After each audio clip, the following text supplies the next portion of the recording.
Bienvenue à vous pour cette nouvelle leçon de sciences CM1, CM2, la leçon du jour, les mouvements de la Terre. C'est parti. Dans cette leçon, on va retrouver deux compétences. Je connais les différents mouvements de la Terre, je connais les conséquences des mouvements de la Terre. Voyons tout ça dans le détail.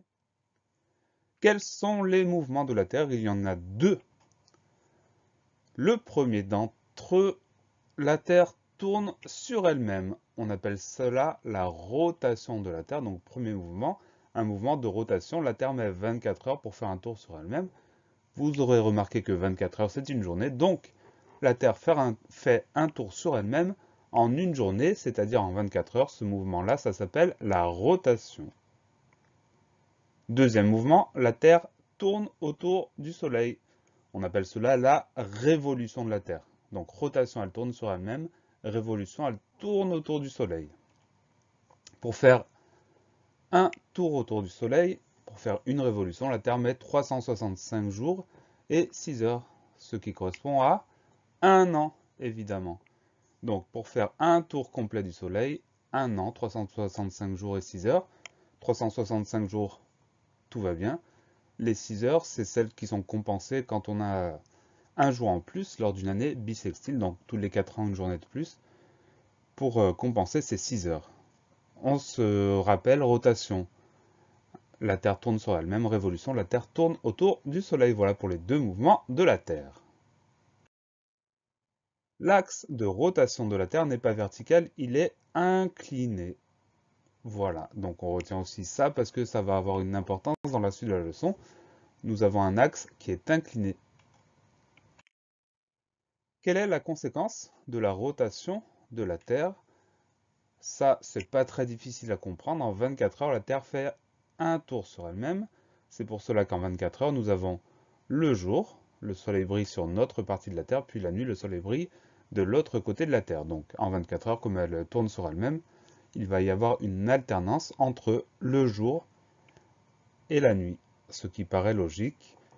Quand on est tourné face au soleil, c'est le jour. Quand on est dos au soleil, c'est la nuit. Quelle est la conséquence de la révolution de la Terre? Ça, c'est un petit peu plus difficile, donc on va bien se concentrer. Quel que soit le moment de l'année, c'est très important, la Terre est toujours à la même distance du Soleil. Il n'y a pas un moment où elle s'éloigne et un autre où elle se rapproche. On est toujours à la même distance. Donc, ce qui va faire la différence entre les saisons, c'est l'inclinaison de l'axe de rotation de la Terre qui va faire la différence. Alors, on y va, on essaie de comprendre.